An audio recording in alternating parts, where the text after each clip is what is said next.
Morning once again. Look, we've been talking a lot about this Tory infighting and whether or not there is a leadership challenge or not. Is Penny Mordaunt doing a leadership challenge? Is she sort of basically on manoeuvres, former Defence Secretary after all, to trying to get a leadership challenge together where she ousts Rishi Sunak? She's been conspicuously quiet, but there are many saying, no, she's not on manoeuvres. It's the right wing of the party. They are actually on manoeuvres because they want to have her as a stalking horse. Basically, she runs the challenge. They're saying, yeah, we'll support her. But actually, they want to bring in one of their own people, whether it's your Kemi Badenochs, your Suella Braverman, Robert Jenrick, or others. Who knows who else might say? Tom Tugendhat is another name that many are throwing in the ring, although he's, I would say, not on the right of the party. Is any of this actually going on, or is this just, frankly, political editors desperate to find a story to write about the Tory woes, or is there ongoing plotting? Penny Mordaunt has had all weekend to turn around, come out and say, there's no truth to this whatsoever. I would never, ever run, even if we there know was a she ran vacancy. before. We know she wants to be Tory leader. She ran before. And here's the thing. Her silence is a statement in and of itself. Kemi Badenoch's been on the television again today. Again, you know, not necessarily being the most helpful person ever for the Prime Minister. I suspect all of these ministers are in the quiet of their private briefings with their own teams discussing, going over the possibilities, what it might look like and all the rest of it. And this is the reality of the vacuum of leadership that exists at the top of the Conservative Party and the inevitable result of the dire poll ratings. Tory MPs are staring down the barrel of electoral oblivion, and it's no surprise that some of them think, no, thank you. I'd rather turn the gun on someone else.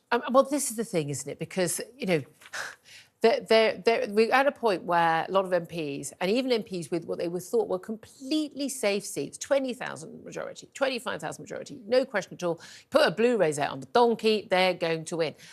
And they are now going, hold on a minute, I might be out of my seat. I'm going to have to pay my mortgage. And, you know, they've probably got the kids at private school, goodness knows what else. And that they are going, hold on a minute, what are the options? What are the options, though? Because we just spoke to Sir Geoffrey Clifton-Brown, who's, you know, Tory sort of, you know, shires as you can get in the Cotswolds. And you know, and he was saying, look, you know, we'll be a laughingstock if we went for our fourth leader in 4 years. However, people will put up with being a laughingstock and people mocking that if there was a bounce in the polls. It would unquestionably not be good to change leader a fourth time. But would it be any worse than the current situation? That's the question that Tory MPs are trying to answer. And as you say, having your career on the line tends to focus minds. And there are ministers, perhaps like Penny Mordaunt, who won't necessarily be an MP after the election. This is one of the factors about her, isn't it? In her seat, 15,000 or so majority at the last election in Portsmouth. But this is the sort of seat, weirdly, which you would have thought was safe and now doesn't look so safe, in which case this would be her only chance. Hers is about the 280th, 290th seat that the Conservatives will retain. And right now, they are projected, according to the MRP poll a few weeks ago, to take 170. So if you're her and you think, I'm not going to be an MP, or I can make a move now and I can not only be Prime Minister, but I can keep my seat at the end of the year because I will lift the poll ratings. Worth a try. What about MPs saying, look, you know, well, there'll be just a sort of, you know, put the party in a holding pattern. Anyone's better than Rishi Sunak, and so anyone's better than Liz Truss. I mean, anyone's better than Boris Johnson. I mean, that's the territory we're in, and therefore we'll go into an election with a Prime Minister, a Tory leader. We'll just see how it goes. I mean, that's not going to fly, is it? The one thing the country is crying out for is, I mean, the people who are deserting the Tories, certainly, is a change in direction, some drive, some fervour, just a passion for the country. I mean, that's, I would say, well, what am I looking for as a voter? I've been a floating voter all my life. I've gone from party to party. I vote for the politics and I vote for the personalities. Luckily, I'm in a position I often get to know the people.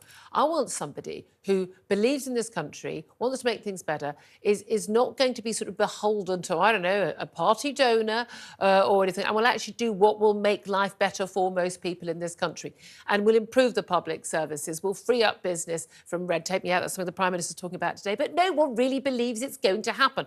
We'll deal with the mass immigration issue. We'll train up our young people. We'll make sure people can get NHS operations.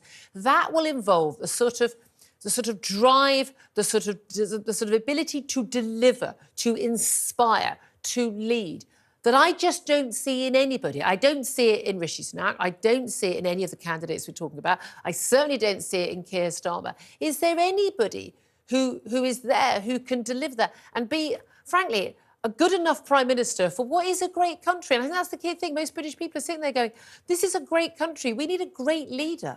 Well, one of the great unanswered questions is the Tory party is sitting on 20 points in the polls. Reform is sitting at 14, 15 points in the polls now. The Tory party know what those voters want. They used to be Tory voters, mainly. They've now gone off to Reform. They know what they want. Yet they've told the party again and again what they want. But Rishi Sunak seems dogged. Take the immigration issue, for example. Yeah. He's made some changes on working visas, but you and I both know that the policies that Rishi Sunak has put in place are not going to meet the Conservative manifesto commitment on net migration. Now, that doesn't require legislation. The courts can't block it. Rishi Sunak could, with a sign of a pen tomorrow, change that. Why doesn't he? Has he decided to put himself in this position in which he's turning his face Because big against business has the told him we need to have all these workers because we can't get British people working. So we're paying all our taxes to fund 4 million people of working age not to work while paying the housing benefit for people who come in from abroad who are now competing with us for jobs, for GP appointments, for homes, for everything else. It is genuinely, our economy has been run for the very rich and the business, the multinational corporations, rather than for the benefit of the British people for the last 20, 30 years. And I think people have had enough. Right, we're going to move on. I mean, I could talk about this all day. We're going to move on. But I want to hear from you. Do tell me. I want to know, as Rishi Sunak's urging Tory MPs to stick with him because the economy will bounce back for the general election, should they keep Sunak or should they ditch him for another leader? If so, who do you want that to be? And what difference do you think that would make? Give us a call, 0344 499 1000, text 87222. Get in touch on X at Talk TV. Calls are charged at the national rate. Text costs £1, standard network rate message. Right, let's get on to another election, but this one is a complete pretend election, a sham election in Russia over the last few days. Results late last night, and Vladimir Putin giving a late-night press conference after he won a well done, Vlad, 87% of the vote. I don't understand why, if you're a dictator with a pretend comedy election, I mean, it would be laughable if it wasn't so serious, why you don't give yourself 99%. I think Kim Jong-un just goes to the full 100, doesn't he? He doesn't beat about the bush. Just 100% of people support me. Vladimir Putin likes to consider himself a slightly more sophisticated dictator on the crackpot circuit. Yeah. Yes. Yeah, it is bizarre, isn't it? I mean, look, we've had Grant Shapps, the Defence Secretary, he's calling him, basically a modern-day Stalin. He's actually been in power, I think will be in power longer than Stalin. He is a dangerous man. He is right on Europe's borders. There's no doubt at all that Ukrainians take Vladimir Putin very seriously. The Poles, the Latvians, Lithuanians, the Finns, the others. Any country that's got a border anywhere close to Russia takes them very seriously. Do you think the rest of the Western Europe is taking them seriously? We've got Macron now at France. He's now talking up the idea of maybe one day having ground operations, boots on the ground in Ukraine. That's something other European leaders and American leaders go, no, that's not what we're looking at. But do you think that is one day going to be inevitable? Well, I think we need to take Vladimir Putin incredibly seriously. This is a madman with his finger on the nuclear button. But it's interesting with France and Germany. These are countries that, let's not forget, we were told are so much more wonderful than us. And when we left the EU, we were doing Putin a favour. Yeah. Germany is still funding the Russian economy to the tune of billions and billions and billions by buying gas from Russian oil fields that is essentially fueling. It's the only thing left that's fueling A, the Russian economy, and B, the Russian war machine. Well, to be fair, they're selling a lot of their oil and gas to India and China as well. Well, they are now. They will always found a buyer. They potentially, but gas, for example, is much, much harder to export. There is no doubt that Germany has aided and abetted Russia's war machine. And I'd just like sometimes our friends at the BBC and elsewhere to Yes, remember that to next acknowledge time they're that. lecturing us on this country Yes, and our morals. certainly. But it is extraordinary, isn't it, that he goes through these processes of the sham election. And we say, if you're an opposition leader in Russia, as we saw with the poor Alexei Navalny, you end up in a gulag, you end up dead, you're falling out of a window or poisoned. And it is extraordinary. And that he does this just with impunity. Absolute impunity. Yeah, really, really very, very worrying. Can we talk about something which is far less important than millions of people living under the subjugation of Vladimir Putin and sent to their slaughter in Ukraine? I mean, the Russian conscripts I feel just as sorry for as the Ukrainian conscripts. Kate, the Princess of Wales, has, we're told, reportedly been seen at a local farm shop after going to an event where the children were playing sports. Lots of the media have got a photo of Kate at this farm shop. And you'd be forgiven if you glanced at the news for thinking, oh, there she is, looking absolutely fine and well. That's good news after this abdominal surgery when she's still supposed to be in recovery until mid-April. No, it's actually a photo from a year ago. I'd say something you think a little bit sly, not being quite as... they know perfectly well. People go, oh, there's a picture of Kate. Now, I wonder if all this is all done in cahoots with the palace to make it look like everything's okay. This is getting kind of beyond a joke. I felt as a British citizen no need whatsoever to see pictures of Kate in her recovery from her operation. She's entitled to a private life and to have her health matters to be kept private as far as I'm concerned. People demanding to know where she is and things on social media are the problem here, not the mainstream media just getting on with it and accepted that.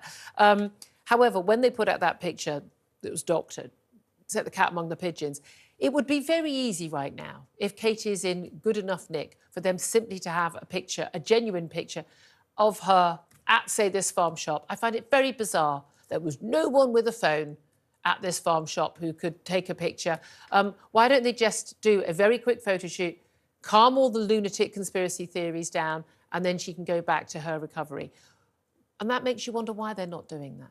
Well, I think one of the problems, as we discussed last week, was that the moment you put out a photo like that is edited, you do lose the trust factor, and that is very difficult to regain. Now, look, I wish that people would leave the poor woman alone. It's got nothing to do with me. She's obviously had a pretty serious medical intervention. She's had to recover for a very long time. I'm desperate to see her back on her feet, but I do think the palace now, possibly, you're right, needs to send her out just to do a small engagement. But you'd think that she and William, they are very clever, they're very astute on the PR. You'd think that they would have realised that now was the time to perhaps put something out to just quash all those rumours. Which, whenever I talk about this, I go, leave Kate alone. I'm not attacking her. I never demanded she put out a photo of Mother's Day. I never attacked her for it. I just think palace flunkies are the ones who have messed up here in terms of what went out. I just think it's really bizarre they've got themselves into such a mess, given how highly paid a lot of these people are, supposedly high-powered, highly paid, very experienced people, and they have messed up big time. If this was sort of a corporate thing, these people will be out on their ear. Well, I certainly wouldn't have a job in my line of work if I'd got myself into this level of trouble. But the royal family have this policy, and it's long-standing, which is they react more slowly. Yeah. You know, they post pictures in which there are coded messages in brochures and pictures in the background and all the rest of it, and they do it on their own time and on their own terms. Clearly, I suspect that's what's going on here, but this is one of those moments I think the palace have to recognise that they've got this so badly wrong that they are going to have to respond a bit more quickly. They brought this on themselves. This was not, this is not something the mainstream media were demanding, certainly not. Let's also talk about things that are reported very strangely.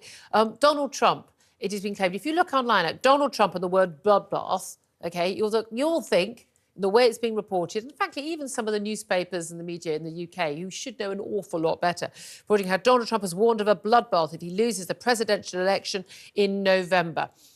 And very, very, very low down in some of these stories, you might see the mention that he might have been referring, possibly, not clear what he was referring to, but he might have been referring to the US car industry in terms of their ability to cope with Chinese imports. Before we discuss this, Sam, let's play a little clip of what Donald Trump had to say in a speech at a rally in Ohio on Saturday, addressing his supporters, just so you can see what the context is and see if you're confused at all by what the context is, when all those very, very, very clever people running mainstream media apparently are. Let's have a watch and a listen. If you're listening, President Xi, and you and I are friends, but he understands the way I deal, those big monster car manufacturing plants that you're building in Mexico right now, and you think you're going to get that, you're going to not hire Americans, and you're going to sell the cars to us. Now, we're going to put a 100% tariff on every single car that comes across the line, and you're not going to be able to sell those cars. If I get elected, now, if I don't get elected, it's going to be a bloodbath for the whole, that's going to be the least of it. It's going to be a bloodbath for the country. That'll be the least of it. So, are you confused by what he was referring to? I mean, he didn't say a bloodbath for the car industry in the US, but I'm thinking it's pretty darn obvious. Sam Armstrong, what do you make of this? Because I think that Donald Trump says enough things that we should be worried about. Some of them are jokes, admittedly, but some of them, nevertheless, are, given what happened on January 6th and the Capitol riots, are far too close to the bone, and things he said he will do and things he has done. Does the media really need to make up things like he's predicting or saying they're basically threatening a bloodbath, threatening violent insurrection if he doesn't get elected? The organisations, the newspapers, the broadcasters that have put this out there are not journalists. They are activists. And these are the people that hold themselves up as this kind of paragon of moral virtue. Oh, yeah. Fake news, yeah. This was fake news. It was disinformation. It was misinformation. I think there's a unit at the Cabinet Office that they might just... Maybe BBC Verify could take a look at it. They would be good with that ridiculous unit at the BBC to verify even some of the things that the BBC reports. You'd think the journalists would do that before they reported it. I must ask you about this because it is absolutely extraordinary, what has emerged now, twice now, that when BBC has reported stuff going on, whether it's, various things going on in Gaza, but it does appear that they are using sources who are BBC-paid journalists, freelancers often, but Palestinian journalists, who cannot possibly be regarded as neutral journalists, people who have not just... I'm not in favour of if you've liked tweets, I like tweets as a memory aid rather than anything else, but literally putting out tweets themselves, glorifying Hamas, celebrating October the 7th, glorifying other terror leaders, in very, very, very biased tweets. I mean, blatant things written by their own hand. And yet these people are regarded as neutral, somehow neutral sort of fact finders when it comes to BBC coverage. The BBC, I mean, the BBC has an anti-Semitism problem, doesn't it? Yeah, this was glaring. It was brazen. There is no way that the BBC can defend this as anything other than outrageous bias directed once again at Israel, the nation's only Jewish country, in defence of Gaza. This is becoming a really, really quite concerning pattern of conduct from our national... I mean, this is about these claims about the Israeli soldiers beating and humiliating Palestinian medics during a hospital raid in Gaza last month. Bearing in mind, we've got another attack from the IDF on a major hospital in Gaza right now. It is very important that we get the facts on these things. And when Israel does wrong, we've had the Israeli Prime Minister's spokeswoman on the show last week, we call out and say, we should call it out and we should talk about the need for humanitarian aid and the like. But if you've got the BBC, which is incredibly trusted around the world, giving completely biased reports based on people who are clearly unreliable, they're not neutral, then what's the point of the BBC at all? Yeah, and let's not forget, of course, you cannot watch television of any other programme unless you are prepared to pay for this. This is a state broadcaster that is forcing us to pay for it. If you don't pay it, you'll go up to the magistrates' court. 10% of all crimes prosecuted in the magistrates' court in this country are for not paying this television tax. I'm getting to the stage now where in which I cannot morally justify paying to support something that is so flagrantly biased. I have to obey the law, but I have to say I've got very big question marks about it. I think the BBC are digging their own grave, which is sad for them, but I mean, it's not necessarily sad for the truth. There we are. Sam Armstrong, thank you so much. More thoughts from you coming up.